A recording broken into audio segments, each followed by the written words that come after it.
Hello dear learners, welcome to this module on issues of caste and tribe. Let us begin this module by a brief discussion on the origin of caste and tribes in India. The caste system in India is a complex social structure deeply intertwined with religion and historical events. Originating during the Vedic period with the arrival of the Aryans, it initially revolves around distinctions in skin, color and rituals. The Aryans, who underwent a special twice-born ceremony, gained social prominence over the indigenous Dravidian people, forming the foundation of the caste system. The most significant divide emerged between the twice-born Aryans, particularly the Brahmins, who wielded religious and ritualistic power, and the Sudras, primarily Dravidians, who were excluded from the ceremonies. Over time, Brahmins consolidated their dominance, enforcing caste rules to maintain their superior status in society, often using religious justifications. In southern India, where the caste system was already established, the influence of Hindu culture gradually permeated Dravidian communities. Despite resistance and partial adoption, these communities were labeled as Sudras irrespective of their social standing. The caste system's core principle lies in the belief of innate inequality based on birth, with Brahmins considered superior by virtue of their caste. Unlike class system in other countries, caste in India is rigid and permanent, with individuals unable to change their caste regardless of achievement or social status. Even Sudras who attain positions of power are reminded of their caste inferiority during ceremonies and religious events. Scholars have extensively documented the caste system's principles, highlighting its static nature as well as its evolution over time. Despite variations in its origin and development, the caste system remains deeply ingrained in Indian society, shaping social interactions, occupation, marriages, and religious practices. In summary, the caste system in India originated from the historical interactions between Aryans and Dravidians, with Brahmins consolidating their dominance through religious authority. Despite regional variations, the core principle of caste, rooted in birth-based inequality, continues to exert a profound influence on Indian society, distinguishing it from class system found elsewhere. Now let us discuss about the origin of tribes in India. In ancient India, before the establishment of caste system, the land was inhabited by various tribes, each with its unique culture and customs. These tribes lived in small, scattered groups across the vast expanse of the country, primarily in remote mountains and forested regions. They valued their independence, connection to the land, and distinct identities. Today, India boasts a diverse population of tribal communities representing about 8% of the total population. While over 500 tribal communities exist, only around half are officially recognized. These tribes vary in their development and cultural practices, with some states like Maharashtra and Orissa hosting more tribes than others. Major tribes in India include Gonds, Bhils, Santals, Oraons, and Minas, among others, residing in forests, city, and rural areas. States like Madhya Pradesh, Orissa, Bihar, Maharashtra, Gujarat, Andhra Pradesh, West Bengal, and the northeastern region are home to significant tribal population. Even the Andaman and Nicobar Islands harbor tribes like the Great Andamanese, Sentinelese, Onges, Jarvas, and Sompens. Before the caste system emerged, tribes functioned as independent communities with their own leaders for protection and governance.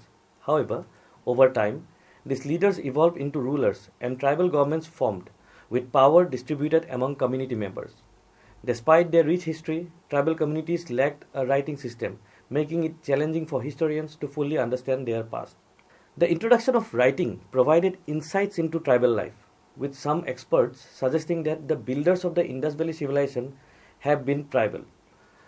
Ancient texts like the Vedas mention tribes, and during the Vedic period, conflicts arose among Aryans and non-Aryans, leading to mixing between the groups.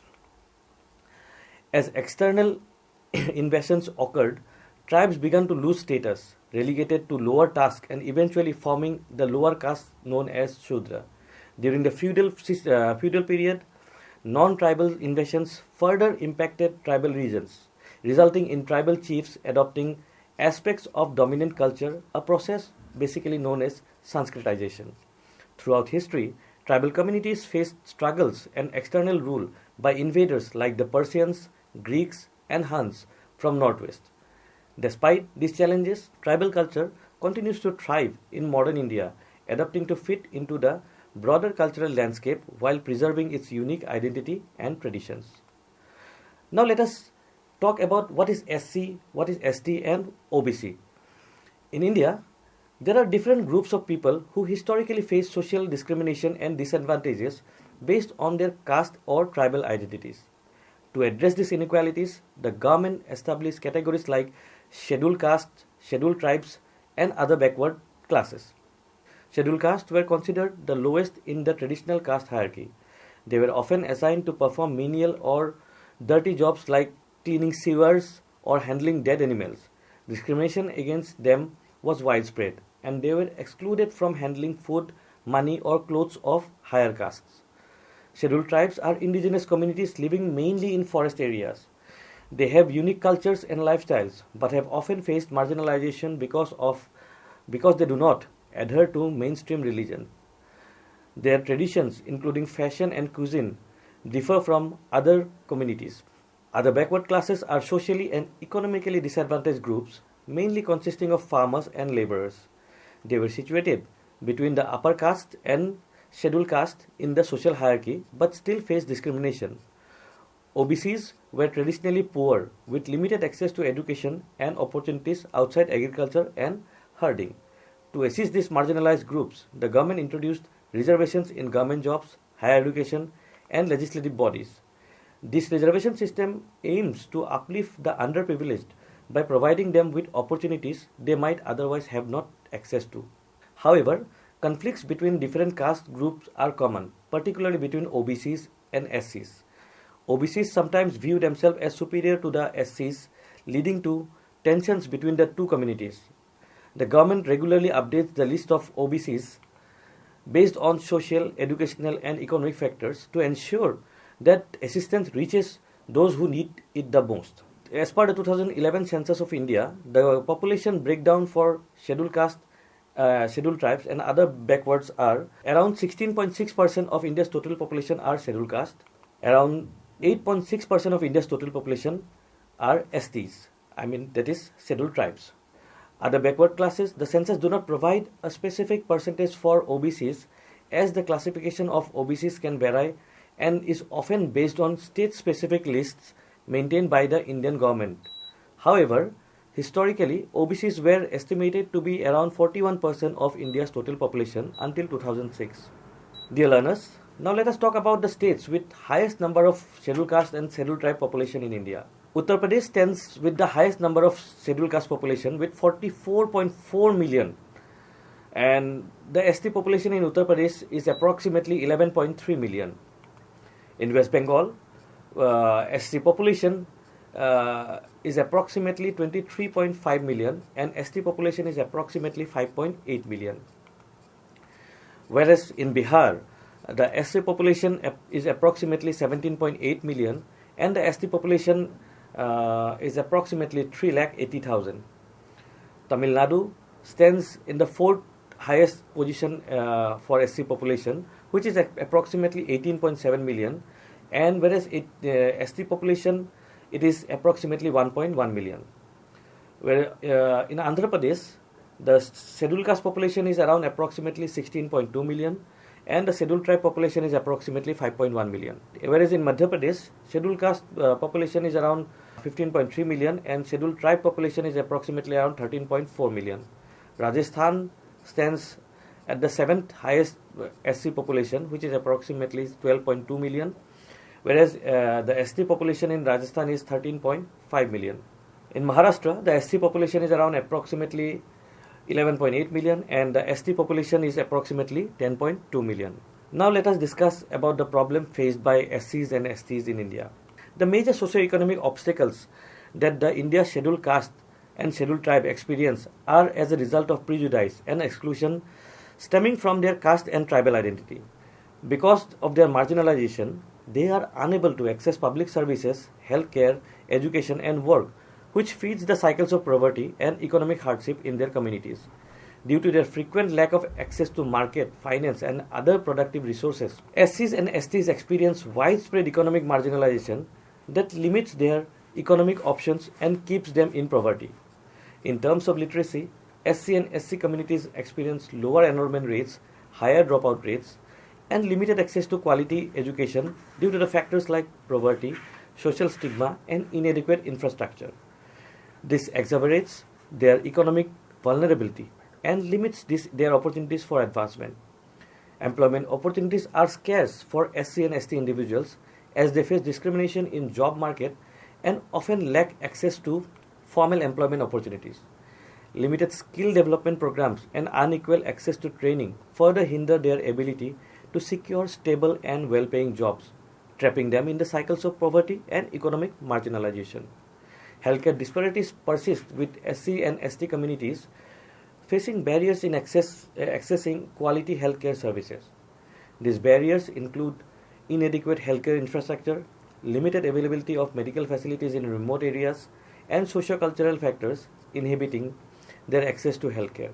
As a result, SC and ST populations suffer from higher rates of malnutrition, maternal and child mortality, and prevalence of infectious diseases compared to other groups. Dear learners, let us discuss some of the major issues of caste system in India.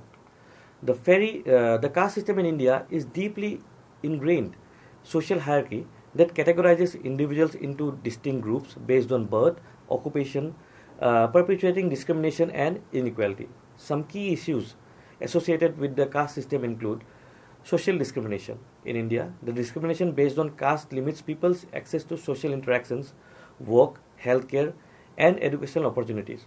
It also reinforces prejudice and exclusion. While members of upper caste enjoy preferential treatment and benefits, those from lower caste frequently encounter systematic impediments that prevent them from advancing, escalating social inequality, and maintaining caste-based disparities. The second one is untouchability. Untouchability is prohibited under the Constitution, yet it still exists in some areas of India. It primarily affects Dalits. Despite having legal safeguards, they experience assault, social rejection, and segregation. Their marginalization is sustained by discrimination, which also hinders efforts to achieve true social equality and inclusion by depriving them from their basic human rights and dignity. The next is limited mobility.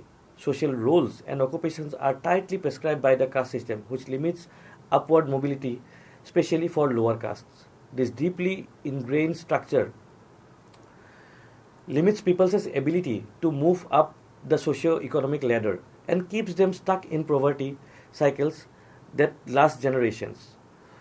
In order to overcome these limitations, caste-based barriers must be taken down and equal access to opportunities must be promoted for all members of society. The next is political marginalization. Castes who have historically been marginalized are politically marginalized and do not have enough representation in bodies that make decisions. Policies that do not take into account their unique needs and concerns are the result of this marginalization. Marginalized populations remain marginalized in the absence of meaningful involvement, which worsens social inequality and impedes the advancement of inclusive government and fair development. Dear learners, the next is violence and conflicts among the caste system. In rural India, there are occasional outbreaks of intercaste violence, which is frequently caused by conflicts over land, resources, or social positions. These disputes exacerbate caste-based tensions, upsetting social harmony and endangering peace. In order to create a more harmonious and inclusive society, it is imperative to address underlying concerns and advance intercaste harmony. The next is reservations and affirmative action.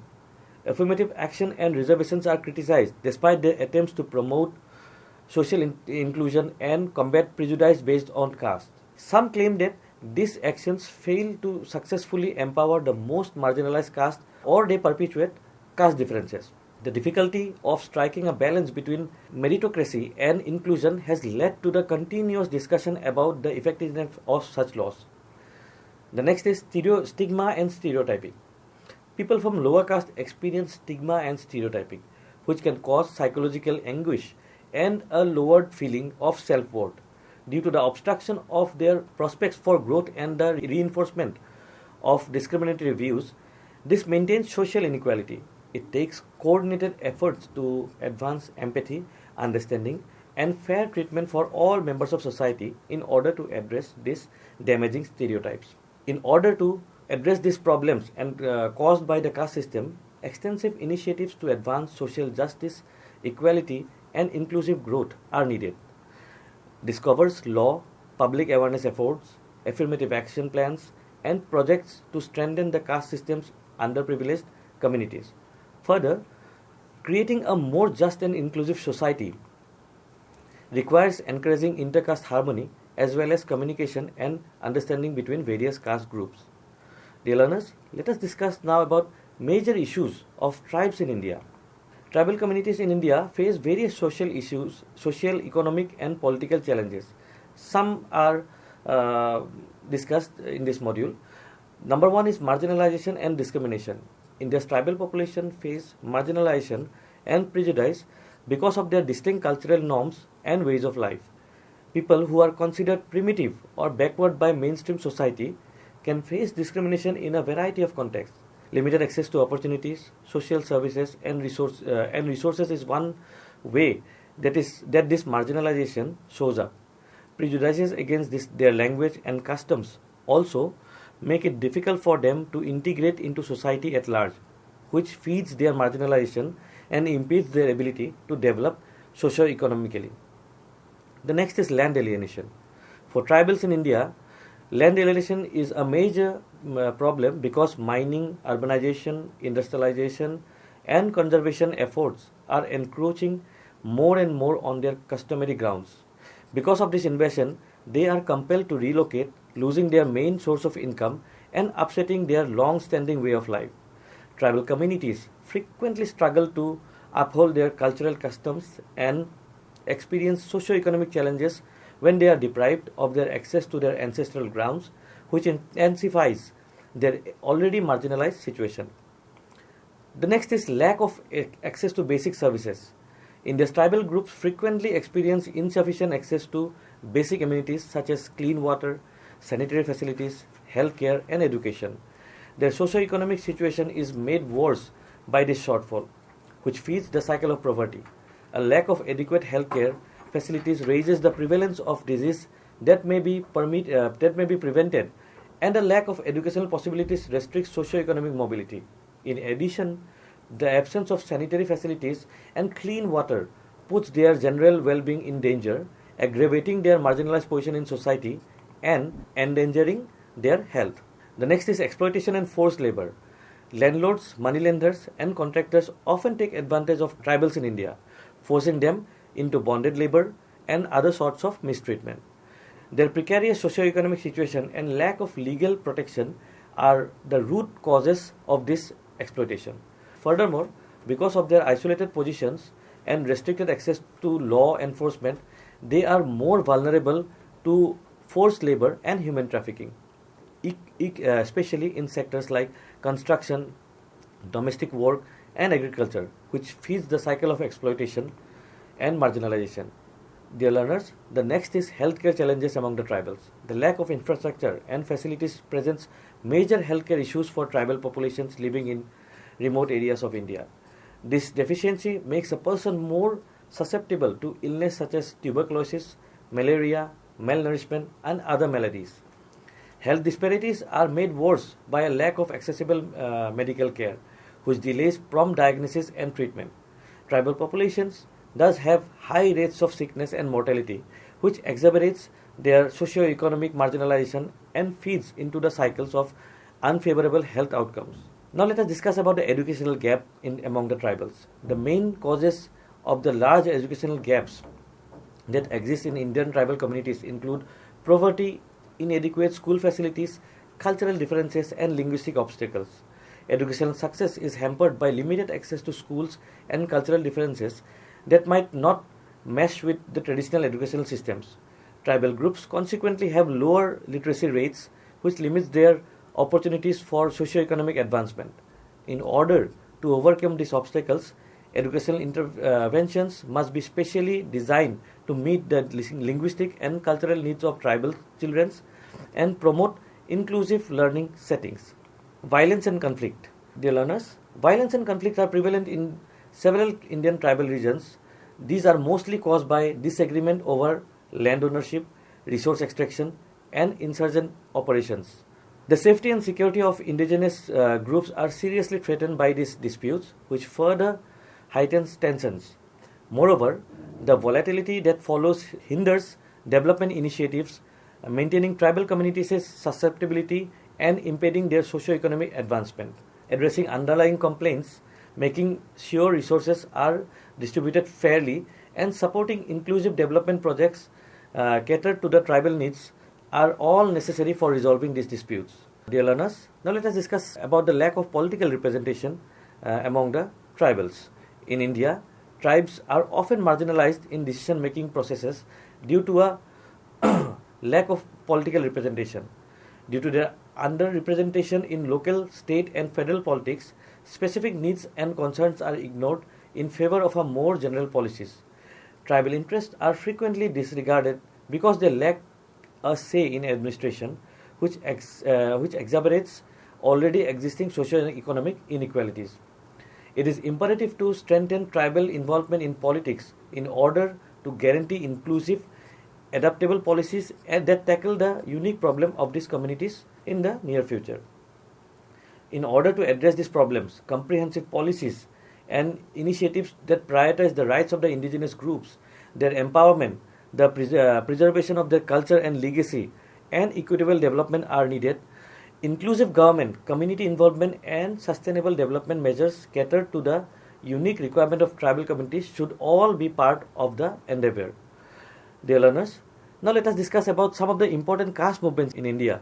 Caste movements have played a significant role in the history of the nation, representing the battles of underprivileged groups against the prejudices and social injustices that date back many centuries. These movements arose in opposition to the Brahmins and other higher castes' domination, and they aim to advance social, economic, and political equality for the underprivileged groups in the society. These movements were started by visionary leaders and reformers who saw the injustices and exploitations that the caste system perpetuated. The anti-Brahminical religion and culture that upheld social injustices and denied chances to those from the lower caste was the target of the caste movements. This movement opposed the Brahmin hegemony by opposing the traditional authority of Brahmin priests, supporting alternative wedding ceremonies, and encouraging temple admission for all Hindus. Some of the important caste movements in India are self-respect movement. This movement was started by E.V. Ramaswamy Naikar in the middle of the 1920s with the intention of opposing Brahminical religion and culture, empowering the lower caste, and advancing social justice and equality. Naikar questioned the Brahmin priestess' exclusive authority and promoted alternate wedding rituals. The movement promoted social reform and increased inclusivity, having a significant effect on Tamil society. The next is Temple Entry Movement. The Vaikom Satyagraha, led by K.P. Kesava, asked that untouchables be allowed access to Hindu temples and roadways. This movement, which expanded throughout Kerala and other areas, had the backing of Mahatma Gandhi. In the end, decree permitting entrance to temples was released, promoting inclusivity and allowing all Hindus to worship in government-run temples. Dear learners, the next is Satya Sodak Samaj movement. This movement was started by Jyotiba Phule with the intention of opposing Brahminical superiority and upper caste dominance. Phule promoted the total elimination of socio-economic disparities and the caste system. In addition to advancing women's right and education, the movement gave oppressed population a feeling of identity. The next is Sri Narayana Guru Dharma Paripalana Yogam. This movement, which was started by Sri Narayana Guru Swami among the Ejavas in Kerala, sought to uplift the oppressed Ejava caste and advance religious equality. Narayana Guru promoted education, social change, and a move away from the caste-based careers. Dear learners, the next is Justice Movement. Founded in Madras Presidency, this movement addressed the socio-political concerns of non-Brahmin communities.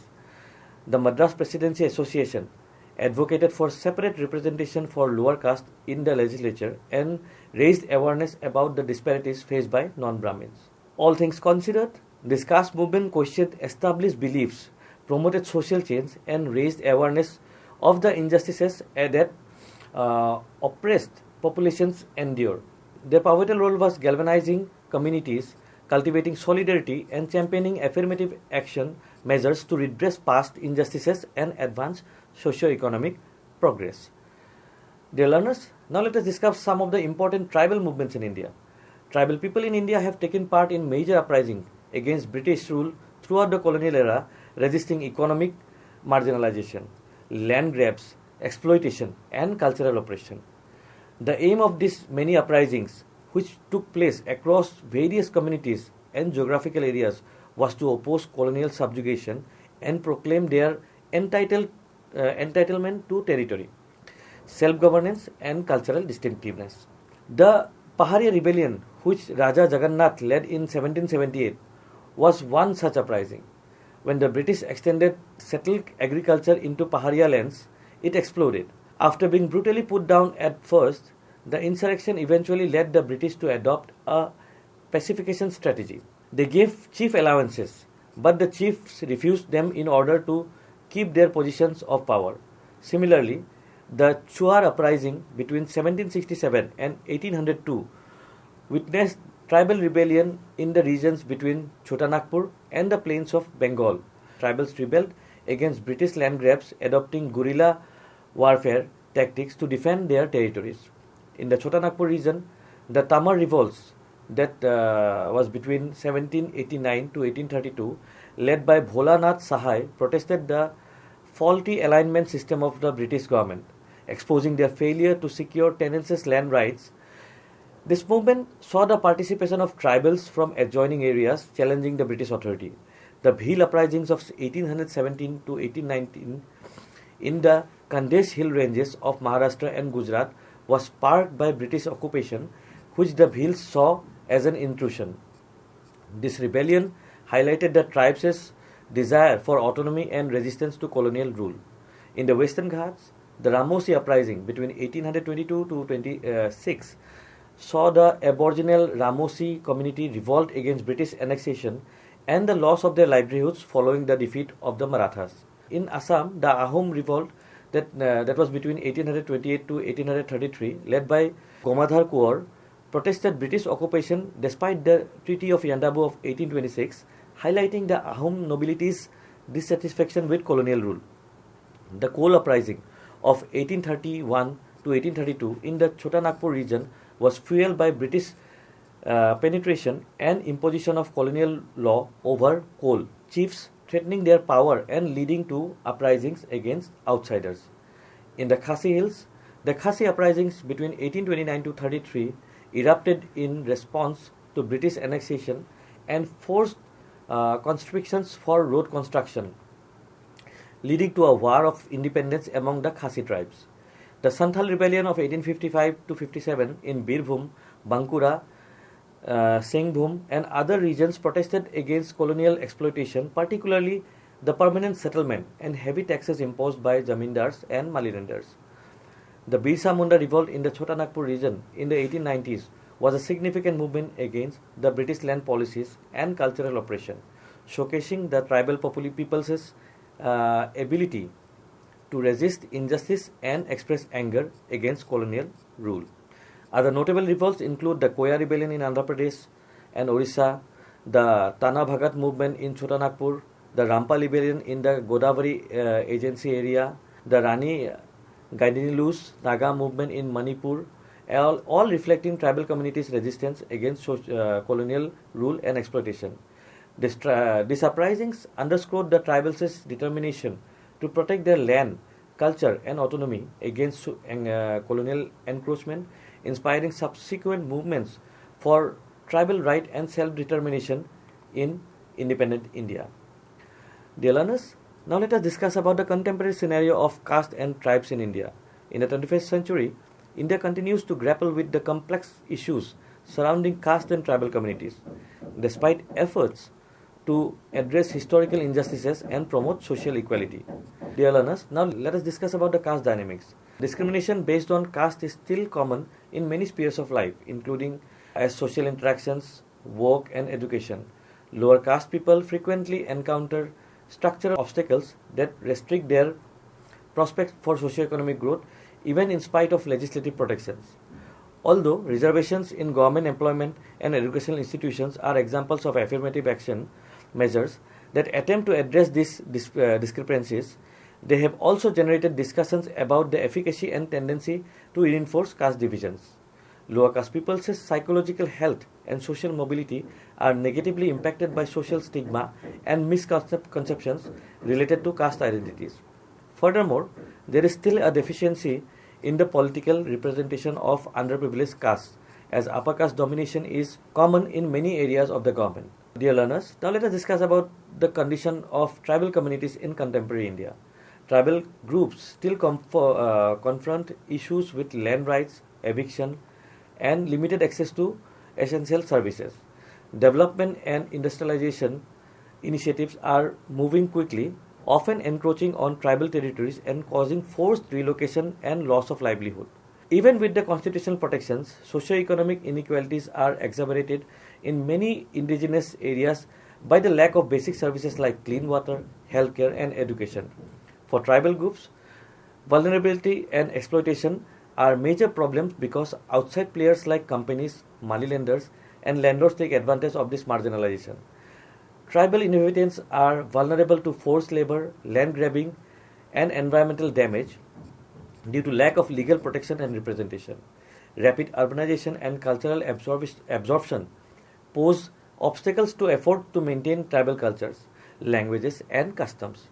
Even though there have been many programs to support cultural heritage and identity, traditional ways of life are being lost as a result of the rapid rate of challenge. Tribal communities continue to face obstacles to political empowerment due to their low representation and involvement in decision-making procedures. Their inability to participate fully in political activities is hampered by differences in education and the lack of money, which feeds the cycle of marginalization. In conclusion, we can say that even though caste and tribal issues have been addressed in India, there are still major problems in the 21st century. Sustained endeavors are vital to demolish institutionalized bias, foster social integration, and guarantee the comprehensive growth and welfare of disadvantaged population nationwide. Thank you, learners.